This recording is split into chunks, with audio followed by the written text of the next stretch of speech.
पुण्यामध्ये आतापर्यंत 2 राष्ट्रवादी एकत्र येणार हे जवळपास झालेलं होतं, पण आता राष्ट्रवादीबरोबर शिवसेनाही जाणार जवळपास निश्चित झालेलं आहे. शरद पवारची राष्ट्रवादीबद्दल मी काही बोलू शकत नाही, परंतु अजितदादांची राष्ट्रवादीबरोबर जर शिवसेना जात असेल तर तो महायुतीचाच एक भाग आहे, म्हणून त्यात आम्ही काही गैर मानत नाही. आणि अशा युत्या या महाराष्ट्रामध्ये अनेक ठिकाणी झालेल्या आहेत. कधी शिवसेना भाजपबरोबर गेली, कुठे राष्ट्रवादी शिवसेनेबरोबर आली, किंवा भाजप राष्ट्रवादी बरोबर गेली, असं सुद्धा काही ठिकाणी झालेलं आहे, परंतु ते अत्यंत कमी प्रमाणात आहे. एकंदरीत जर पाहिलं तर ज्याला आपण म्हणतोय की त्या 10-20% ह्या युती झाल्याचं चित्र दिसतं, बाकी सर्व स्वतंत्र लढताना आपल्याला पाहायला होतं. म्हणून ही महायुतीची जे काही युती व्हायला पाहिजे ती तशी झालेली कुठे दिसत नाही. पण पुण्यामध्ये जागा वाटप म्हणजे युती तुटली आहे कोणीच सांगायला तयार नाही. आज मुख्यमंत्री आणि उपमुख्यमंत्री एकनाथ शिंदे यांची बैठक आहे, दोघांनी एबी फॉर्म वाटले, एकमेकांसमोर उमेदवार आहेत, तरी युती आहे म्हणतात. हे कसं नाही, मग युती आहे असं म्हणायला काय हरकत नाही ना, परंतु जोपर्यंत आता आजचा उद्याचा दिवस जे फॉर्म वापस घ्यायचा टाइम आहे तोपर्यंत जर काही ठिकाणी पुन्हा जर एकमेकाचं जर मनोमिलन झालं किंवा एकमेकाच्या युती जागा वाटपाचं जर काम झालं तर असलेले उमेदवार हे काढणं जरी अवघड असलं तरी ते होईल की नाही याबद्दल शंका तर निश्चित आहे, परंतु प्रयत्न करायला हरकत नाही. म्हणून मुख्यमंत्री आणि उपमुख्यमंत्री एकत्र बसतात. शिवसेनेमध्ये म्हणजे पुण्यामध्ये शिवसेनेकडून 2 उमेदवारांना एकच एबी फॉर्म देण्यात आला, त्यामुळे संतापलेल्या एका उमेदवारानं थेट प्रतिस्पर्धी असलेल्या दुसऱ्या उमेदवाराचा एबी फॉर्मच घेऊन टाकला. असे अनेक प्रकार निवडणुकीच्या काळामध्ये होतात. संताप असतो, राग असतो. प्रत्येक उमेदवार हा आपल्याला उमेदवारी मिळेल या आशेने असतो आणि ते काही चुकीचं नाही. पक्षासाठी काम करणारा उमेदवार जेव्हा अशक्ष नेता जेव्हा ज्याला कार्यकर्त्याची निवडणूक म्हणतात ना, तर मग या निवडणुकीमध्ये त्यांचा तिकीट मागण्याचा हक्क जरूर आहे आणि त्यांनी ते मागितलं पाहिजे. आणि त्यावेळेला जर असा प्रकार घडला तर मला वाटतं तर संतापून झालेलं तर उद्रेक नाही, पण 2 उमेदवारांना एबी फॉर्म दिला होता वेगवेगळे. अनेक ठिकाणी होत आहे, 2-3 ठिकाणी झालेलं आहे. संभाजीनगर मध्ये सुद्धा एका ठिकाणी झालेलं आहे. म्हणून आता एकाचा ज्यांनी पहिला भरला त्याचा वैध ठरतो, दुसरा अवैध ठरतो. हे प्रकार बहुतेक काही ठिकाणी झालेले आहेत, तुरळक आहे पण काही ठिकाणी झालेले. एबी फॉर्मचा आणखी एक गडबड अशी झाली मुंबईमध्ये. तुम्ही भाजप आणि शिवसेना एकत्र लढताय. मुंबईतल्या वॉर्ड क्रमांक 173 मध्ये भाजपने त्यांच्या उमेदवाराला एबी फॉर्म दिला होता, मात्र ती जागा तुमच्याकडे होती. त्यानंतर भाजपने दिलेला एबी फॉर्म पुन्हा मागून घेतला, मात्र उमेदवाराने त्या फॉर्मची कलर झेरॉक्स काढली आणि फॉर्म भरला. आता तिथं शिवसेना विरुद्ध भाजप असा संघर्ष होणार युती असताना सुद्धा. एबी फॉर्मला कलर झेरॉक्स चालत नाही. कदाचित त्यांनी ऑब्जेक्शन घेतलं असेल तर त्याचा काय निकाल लागला माहित नाही, परंतु एबी फॉर्मची कुठेही कलर झेरॉक्स चालत नाही हे तेवढं सत्य आहे. युतीच्या चर्चा अजूनही सुरू आहेत. तुम्ही म्हणताय की अर्ज मागे घेण्याच्या तारखेपर्यंत सगळं सुरू राहील. कुठं कुठं हे शक्य आहे? संभाजीनगरात शक्य आहे का? नाही, संभाजीनगरमध्ये तर शक्य नाहीये. संभाजीनगरमध्ये युती ही तुटलेली हे जाहीर झालेलं आहे. आता इथं युती करणं म्हणजे आता डोके फोडाफोडी का सुरू करणं हा नवीन अध्याय सुरू होईल, म्हणून संभाजीनगरमध्ये युती होणार नाही. आता जो गेल्या 2-3 दिवसांपासून जो राडा सुरू आहे त्या राड्याची राज्यभर चर्चा सुरू आहे. एकीकडे राज्यातल्या सगळ्या महापालिकेच्या निवडणूक आणि एकीकडे संभाजीनगरची निवडणूक असं चित्र राज्यात दिसते. उद्रेक आहे हे ना. बघा, एक लक्षात ठेवा, तुम्ही कार्यकर्त्याला तुम्ही काउंट करू नका ना. हा उद्रेक काय होतो असू शकतात, तुमच्याकडे दारीची मागणी ते करतात कार्यकर्ते. अनेक वर्षापासून काम करणारा कार्यकर्ता जर उमेदवारी मागत असेल तर ते गैर आहे का? तुमच्या निवडणुकीला कधी झेंडे घेऊन फिरला का नाही फिरला? तुमच्या घोषणा दिल्या का नाही? तुमच्यासाठी काम केलं का नाही? मग अशा वेळेला जेव्हा तुम्ही अनेक उमेदवार असतात, अनेक उमेदवार जे पक्षाचे आहेत त्याच्याबद्दल बोलतो असतात, त्यामध्ये तुम्हाला त्यांच्या समोर जावंच लागेल. तुम्ही त्याच्यापासून दूर पळू शकत नाही. जा ना समोर, बोला ना. बरं, जर तुमचं चुकलं असेल तर निश्चितच त्यांचा संताप हा योग्य असतो, पण तुम्ही त्यांच्याशी बोलणारच नाही. मग त्या कार्यकर्त्यांनी झेंडा घेऊन तुमचे प्रचार करायचा, तुमच्या घोषणा द्यायच्या. पक्ष म्हणून त्यांनी स्वतःची नोकरी दावाला लावायची, काही ठिकाणी घरावर रात्रंगोळी करायची आणि अनेक वर्ष तुमचं काम करायचं आणि त्याला तुम्ही टेक्निकली घ्याल. तो कार्यकर्ता हा ऐकत नाही. कार्यकर्ता तुमच्यासाठी ग्राउंड लेवलला ज्या ठिकाणी इतर पक्षाचे लोक असतात त्याच्यावर भांडताना तो कशा पद्धतीने भांडतो हे एकदा जर आपला अनुभव जर तुम्हाला जर कुणाला नसेल तर तो घ्या एकदा पहा. म्हणून कार्यकर्त्याला समोर गेलं पाहिजे. तुमच्याकडून चुकलं माफी मागितली पाहिजे. त्याला समजवण्याचा प्रयत्न केला पाहिजे. आणि जर तुमच्याकडून खरंच चूक झाली असेल तर माफी मागायला तुम्हाला काय हरकत आहे? परंतु नाही, आता कार्यकर्त्यालाच उचलून जेलमध्ये टाकायचं अशी तुमची भूमिका जर असेल तर मग कार्यकर्ता संतपणार नाही. प्रत्येक नेत्याच्या, प्रत्येक पक्षाच्या प्रत्येक ठिकाणी कार्यकर्ते गेलेले समजवण्याचा प्रयत्न का करत नाही? पळता कशासाठी? तुम्ही पळता याचा अर्थ तुम्ही चूक केलेली, समोर गेलं पाहिजे.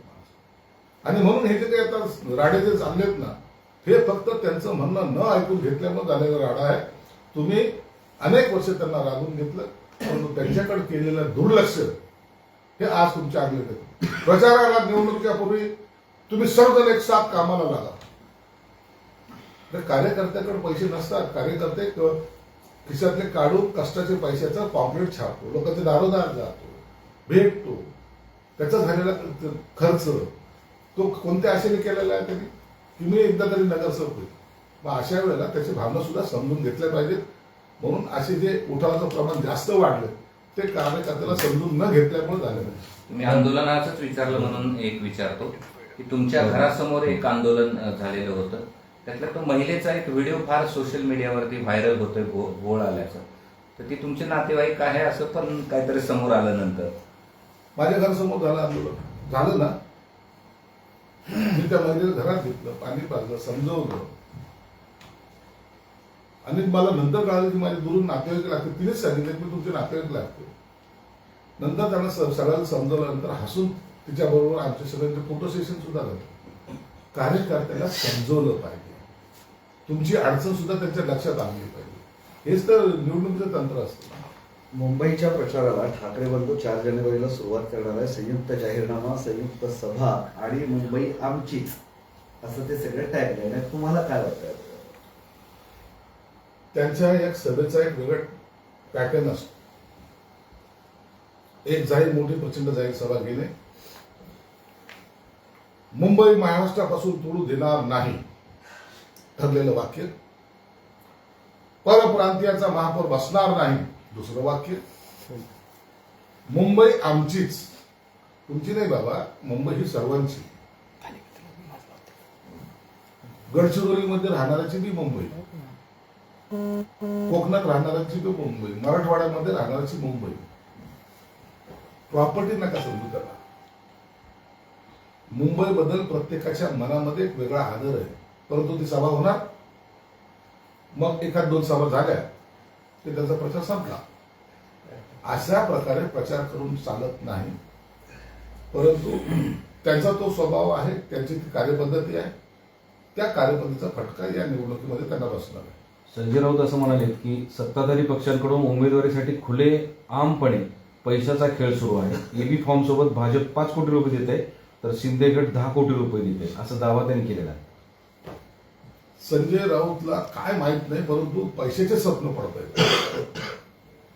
मुंबई महानगरपालिकेमध्ये एकनाथ शिंदे साहेब किती पैसे खर्च करणार? 10,000 कोटी. निकाल विरोधात गेला, आयोगाला 2,000 कोटी रुपये दिले. हे 1,000 कोटी, 5,000 कोटी, 5 कोटी, 10 कोटी या कोटीच्याच गप्पा मारण्यामध्ये याचा टाइम चाललेला आहे. परंतु विधानसभेच्या टायमाला ज्या उमेदवार यांनी विकल्या ना, त्याचा कुठेही उल्लेख करत नाही. पक्ष विकायला निघलेले हे लोक आता आज शेवटची घटका मोजत आहेत. आणि शेवटची घटका मोजत असताना मग कुणावर तरी आरोप थोपून आपण त्यातून सही सलामत बाहेर निघालं पाहिजे, ही त्याची असलेली भूमिका आहे. नितेश राणे म्हणतात की मुंबईचा महापौर जो आहे तो खान, पठाण, अब्दुल, बुरखावाली महिला होऊ शकते. त्यामुळे मुंबईचा महापौर हा मराठीच व्हायला हवा आणि त्यासोबत हिंदूच होणार आणि तो आमचाच होणार. हा वाद करण्यात मला वाटतं आताच्या घडीला कोणताही अर्थ नाही.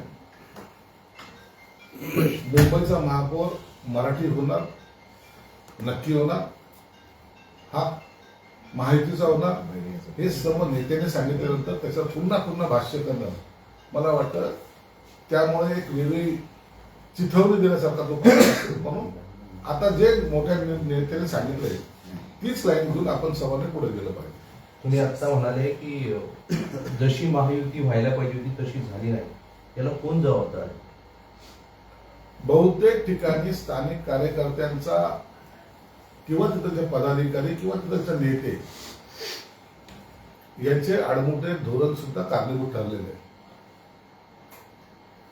काही लोकांना उगाच तरी वाटतं की आपली शक्ती वाढली, काही लोकांना वाटतं नाही माझे कार्यकर्ते सामावून घेण्यासाठी आपल्याला युती तोडावं लागेल. आणि असे सगळे प्रकार जेव्हा ते झाले मग त्यांनी त्याचे कार्यकर्ते घेतले तर माझ्या कार्यकर्ता का नको, मग माझा कार्यकर्ता का नको, असं करून स्थानिक नेत्यांनी ती युती होऊ नये असाच प्रयत्न केलेला सगळीकडे दिसतोय.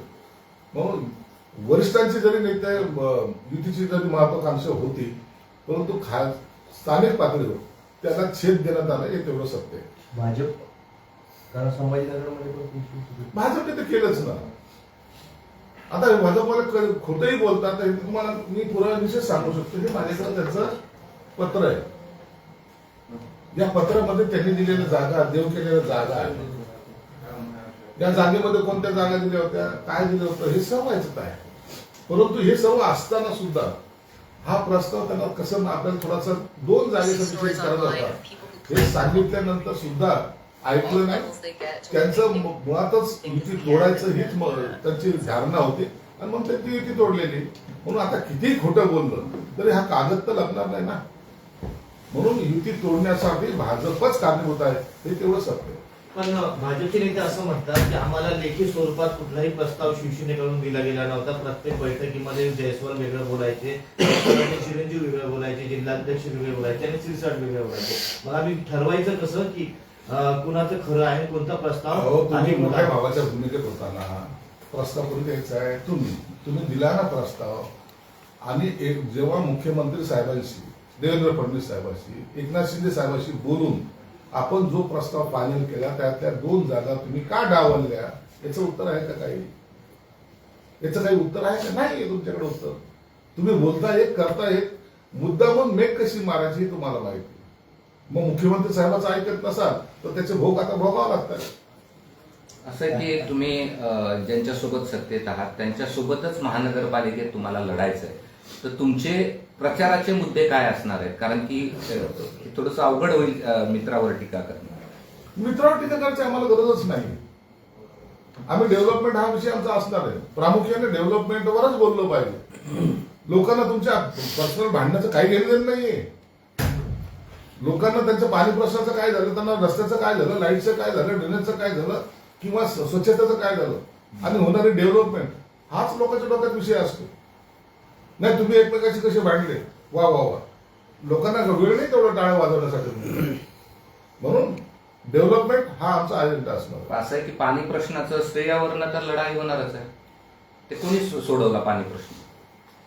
आम्ही आता श्रेयवादाच्या लढाईच्या भानगडीत पडणार नाही. शहराच्या जनतेला पाणी पाहिजे ते देण्याचा आमचा प्रयत्न शेवट क्षणाला आलेला हे सर्वांना माहिती आहे, शहराच्या जनतेला माहिती. म्हणून आता श्रेय कोणी घ्या पण शहराला पाणी द्या ही आमची भूमिका असणार. भाजपला मराठी माणसाच्या डोक्यात दगड घालायचा आहे आणि ठाकरे बंधू हे मराठी माणस, ठाकरे बंधूंच्या मागे मराठी माणूस आहे असं संजय राऊत म्हणते. भाजपला दगड घालायचा आहे. देवेंद्र फडणवीस कोण आहे? ते कोणतं मराठी माणूस नाही. तो माणूस मराठी माणसाची व्याख्या पहिले एकदा सांगा आम्हाला. महाराष्ट्रामध्ये असलेल्या विधानसभेमधल्या मराठी माणसांची संख्या किती आहे किंवा मराठी माणूस त्यात आहे का नाही हे तरी सांगा. मग तुम्हाला मराठी माणसाची व्याख्याच करता आली नाही. कधी उत्तर भारतीय म्हणतील, कधी पाक दार्जिलिंगला जे सपोर्ट करतात ते पुन्हा तशा पद्धतीने टीका करतील. पहिलगाम हल्ला झाला तो चुकीचा झाला म्हणतील. हे जे आहे ना याच्या बदलत्या भूमिका मताच्या बिरजेसाठी हा सगळा सारीपाट तर खेळतात आणि मूळ मराठी माणूस हा त्यांच्यापासून केव्हाच दूर गेलाय याची जाणीव सुद्धा त्यांना नाही.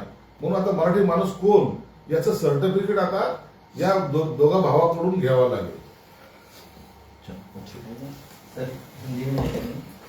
इंदौर में जो एक मिनिट एक प्रकार समोर आलेला आहे. झोन नंबर 1 मध्ये एक व्हिडिओ व्हायरल होतोय. त्यामध्ये जे निवडणूक निर्णय अधिकारी आहे ते भाजपच्या एका महिला अधिकृत उमेदवाराचं बी फॉर्म खाली लपवलेल्याचा आरोप आहे. ते काढून दाखवतात असा एक व्हिडिओ व्हायरल होतोय.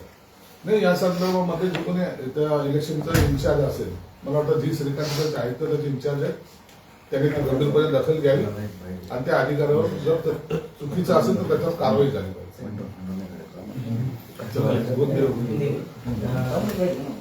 इंदौर में दूषित पानी की वजह से 8 लोगों की मौत हुई है। ये जो घटना घटी इंदौर की दुर्भाग्यपूर्ण है, लेकिन वहाँ का प्रशासन या तो वहाँ के जो भी लोग इससे जवाबदार है उनके तरफ तो कार्रवाई तो होनी ही चाहिए। लेकिन ये ऐसे हादसे पानी की वजह से अगर 12 अगर हुए तो ये उस शहर के लिए, उस राज्य के लिए शर्मनाक बात है। जी, बांग्लादेश में कई सारे लोगों पर अत्याचार हो रहा है, मारा जा रहा है, और दूसरी तरफ शाहरुख खान जो है वो बांग्लादेशियों को अपनी टीम में ले रहे हैं। शाहरुख खान और ये दूसरे जो कोई खिलाड़ी है, ये पैसे की फुकट प्रक्रिया है। बांग्लादेशी हो या पाकिस्तानी हो, कभी भी उन्होंने भारतीयों को सम्मान देने की कोशिश नहीं की। उल्टा बांग्लादेश के लोगों को ही जब राजकीय पेच आता है उस टाइम भारत ने उनको सपोर्ट किया, उनको संभाला है। इसलिए शाहरुख खान जैसे कहीं आए कहीं गए, उससे हमारे राजनीति में कोई फर्क भी नहीं पड़ता और ऐसे काम करने वालों को जनता भूलती भी नहीं। कांग्रेस नेता खड़गे ने कहा है कि 2025 में बीजेपी ने पूरे देश में लूट की है। 2025 में लूट की है और इन्होंने जो 60 साल से जो लूट रहे हैं उसके बारे में एक लफ्ज भी नहीं कहते। लूट की माने क्या किया है बता तो दे। देश प्रगति पथ पे चल रहा है, देश आगे जा रहा है, महासत्ता बनने जा रहा है। आज देश की तरफ कोई उंगली उठाने की कोशिश भी नहीं करता, ये लूट होती है। कांग्रेस ने जात पात के नाम पे लोगों में बंटवारा किया है। कांग्रेस एक तरीके की अंग्रेजों की जो नीति है उसको अपनाती है। अब ये नेक्स्ट जो है इंदिरा गए और कांग्रेस छोड़ गए, ऐसी उनकी स्थिति है। जी, स्थानिक लेवल पर अगर बात की जाए तो अपनी स्थानिक नेताओं की वजह से महायुति पे जो थी वो चाहिए वो तो होगा ना। स्थानिक नेताओं का जो अहंकार था उसी के ऊपर से युति टूटी है और उसके भोग और उसका परिणाम वो आज भोग रहे हैं। जी, 4 तारीख के बाद ठाकरे बंधु एक साथ स्टेज शेयर करेंगे और प्रचार करेंगे। ये उनकी प्रचार की एक रणनीति होती है और वो हमेशा इसी तरीके प्रचार करते हैं। 2 सभा लिए तो उनको लगता है कि पूरे महाराष्ट्र ने हमारी सुन ली और अब लोग हमारे पीछे ही चलेंगे। बताइए ना उनके कितने लोग हैं अभी, ये महानगर पालिका में कितने कैंडिडेट खड़े थे, उनका वो भी अंदाज उनको नहीं होगा। सर, कृपा शंकर सिंह ने कहा है कि मुंबई का जो महापौर है वो उत्तर भारतीय ही बनेगा। देखो, उन्होंने मेरा भाईंदर के बारे में बोला, ऐसा मैंने सुना है, शायद मुंबई के बारे में बोला नहीं है। और मुंबई का महापौर ये मराठी आदमी ही होगा।